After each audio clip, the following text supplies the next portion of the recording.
আমাদের নিউজ 265। তো আমরা এখন যাচ্ছি উদ্যোগী সমাজে, তো আমাদের সাথেই থাকুন। এখন আমরা যাচ্ছি তাদের কাছে কিছু উদ্যোক্তা বেছে নিতে। ভাই ওখানে বসে কি করতেছেন?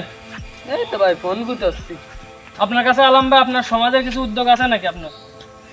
ভাই আমি তো একটা উদ্যোগ নিতে চাচ্ছি, বুঝছেন?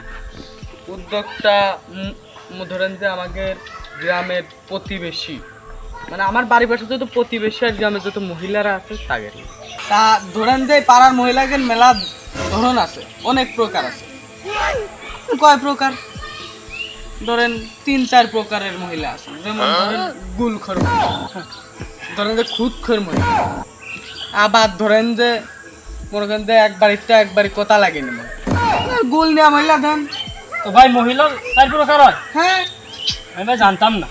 কি কোন? ধরেন যে গুল শেষ আপনার, তাহা ঠিকই আছে, গুল ঠিকই মাখতে হবে, কিন্তু গুল গোষ্ঠী তো গুল লাগবে, গুল আনতেও মানুষের লাগবে। আমার ধরেন কথা লাগাই না, আপনি আপনার বোর সাথে কি করছেন তাও দেখবেন হলো আপনার বাড়ির পাশের লোক জানিয়েছে। বা আপনারও কি এই সেম ঘটনা হয়েছে? হ্যাঁ, এই কানে তো আবার বলতে লেগেছে। বলেন নাই তো ভাই আপনার এদের নিয়ে উদ্যোগটা কি? আর যে বললেন 3 প্রকার, বলেন তো আবার। ধরেন ভাই 3 প্রকার মহিলার পরে আরেকটা আসলে খুদ। ধরেন যে আপনি যাই করেন না কেন, তার খাইয়ে কোনো বাড়িতে কাম নেই, অন্যের পুঙায় লোক দেওয়া কাম। ওইসব বিটিরা এসে আপনার যে কোনো খুদ দেবে না, আমার বউ রামতি বসুক, মরেছেন, জাল হয়নি, নুন হয়নি, পিঁয়াজ হয়নি। এরকম মহিলা আছে? কি কন? আমি আমার বউর শাড়ি কিনে দিয়েছি 5,000 টাকা দিয়ে, ও আসে 2,500 টাকা শাড়ি কিনে কয় এর দাম 7,000। ওই জন্য আমার বউ 5,000 টাকা শাড়ি ফেলা দিয়ে আমার কাছে 7,000 এটার জন্য রাগ করে চলে গেছে বাবুর ভাই। তা আমার মূল উদ্যোগটা হলো এই মহিলাকে নিয়ে যে ইরা আমাদের দেশের আন আছে কান আছে, এই যে বর্ডারে সেনাবাহিনী না দিয়ে এইসব মহিলাকে দেওয়া হবে। তো কি কারণে বলছেন এই কথাটি? তা ধরেন ভাই এগের নিয়ে আমার মূল উদ্যোগটা হলো যে আমাদের এই যে দেশের আশপাশে, দেশের বর্ডারে যত মনে করেন যে গুপ্তচর রয়েছে, অন্য দেশের খবর টবর আনা যায়, এগের কি আর হয়? এগের কারণ কি আপনার কি মনে হয় ভাই? আমার মনে হয় ভাই ওগের না রে, ওইসব গুপ্তচরকে টাহাই দিয়ে না পুষে একে দূরে গুল দেওয়া বসাতন, ও অন্য দেশের খবর এমনি আপনার এত কিছু মনে আছে ভাই? কি ভাই কন, আপনি খালি লাগা দেন না কে, যত খবর আছে অন্য দেশে আপনার দেশে চলে আসে। এই কি আপনার মেন উদ্যোগ ভাই? হ্যাঁ, তো এটাই আমাদের মেন। আশা করি আপনি বলছেন যে যারা গ্রামে গুল সংগ্রহ করে কিংবা বাড়ি বাড়ি যায় কথা লাগায়, এদের আপনার বেশি কাজে লাগবে। হ্যাঁ, তো আশা করছি আপনার এই কথাটা অনেক কাজে লাগবে। তো আমরা এখন ভাই আসি, তাহলে আপনি থাকেন। আচ্ছা ভাই। তো আশেপাশে তো কাউরে আর দেখতেছি না, তো উদ্যোগটা আসলে এই গ্রামে কি আর নেই নাকি? তো যে একটি যুবককে দেখা যাচ্ছে, তো আমরা তার কাছে এখন যাবো। তো যাওয়া যাক। ভাই একটু দাঁড়ান, আপনার কাছে আমরা একটু জানতে চাই। জি ভাই বলেন। ভাই আপনার নামটা কি বলা যাবে একটু শুনি? পলাশ মাহমুদ ভাই। তো অনেক সুন্দর নাম। তো আপনি আপনার সমাজে নিয়ে কি ভেবেছেন, মানে আপনার উদ্যোগটা কি আপনি বলেন? ভাই আমি আমাদের সমাজের মানে তরুণদের জন্য নিয়েও অনেক উদ্যোগ নিয়েছি। বাংলাদেশে এত প্রশাসন থাকা সত্ত্বেও যুব সমাজ গাঁজা মানে তারা চোখ ফাঁকি দিয়ে লুকিয়ে খায়, কিংবা ওপেনে, বাগানে, তারপর দোকানে, ওপেনে, এখন বর্তমানে ওপেনেও টানে।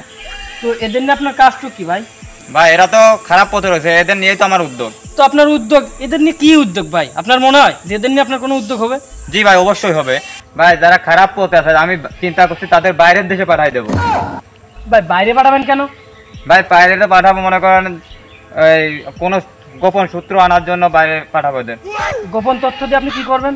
ভাই এদের পাঠিয়ে যে তথ্য পাবো, এই তথ্য আমরা প্রশাসনের কাছে সাবমিট করব। তো আপনার উদ্যোগটা আসলে ভালো ছিল। তো আমরা আশা করছি যে খারাপ যারা গাঁজা খায় এদের আপনি ভালো একটা উদ্যোগ নিয়েছেন। তো আপনার উদ্যোগটা আসলেই ভালো। আশা করছি আপনার এই উদ্যোগ কাজে লাগবে ইনশাল্লাহ। তো আমরা এখন আসি। জি ভাই। ও ভাই এদিকে শোনেন তো। ভাই হচ্ছে যে আপনার গ্রামে আপনি কি উদ্যোগ নিয়েছেন ভাই একটু বলেন তো। আমি উদ্যোগ নিয়েছি ভাই চায়ের দোকান নিয়ে। চায়ের দোকান নিয়ে? তো আপনার কি উদ্যোগ এটা বলেন তো। ভাই ওই চার দোকানে চা খাতে গেলি সারা পৃথিবীর মনে করেন যে গল্প হয়। তো সারা পৃথিবীর গল্প, এতে আপনার কাজটুক কি ভাই? আমার কাছে আপনি বোঝেন নাই ভাই, এই যে চায়ের দোকানে যেসব বিজ্ঞানীরা বসে থাকে, এই বিজ্ঞানীকে নিয়ে আমার অনেক গবেষণা হয়ে গেছে। তো কি গবেষণা যদি বলতেন তাহলে একটু আমরা খুশি হতাম। হ্যাঁ, মনে করেন এক এক বিজ্ঞানী এক এক গল্প দোকানে চায়ের দোকানে উঠে। তো এদের নিয়ে আপনার কাজটুক কি ভাই একটু বলেন খালি। ভাই এদের চায়ের দোকানের যে বিজ্ঞানীগুলো, এদের মনে করেন কিছুদিনের মধ্যে আমি বাইরের রাষ্ট্রে পাঠাই দেবো, এক এক রাষ্ট্রে।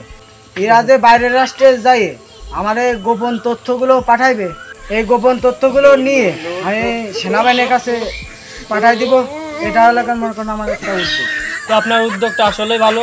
আমরা জানতাম না যে এই যে চায়ের দোকানে এত বিজ্ঞানী আসলে আদৌ ছিল, আপনার কাছে জানতে পারলাম। তো ইনশাল্লাহ আপনার এই উদ্যোগটা কার্যকরী হোক, এটাই আমরা কামনা করছি। তো আমরা চলে গেলাম, ভালো থাকেন।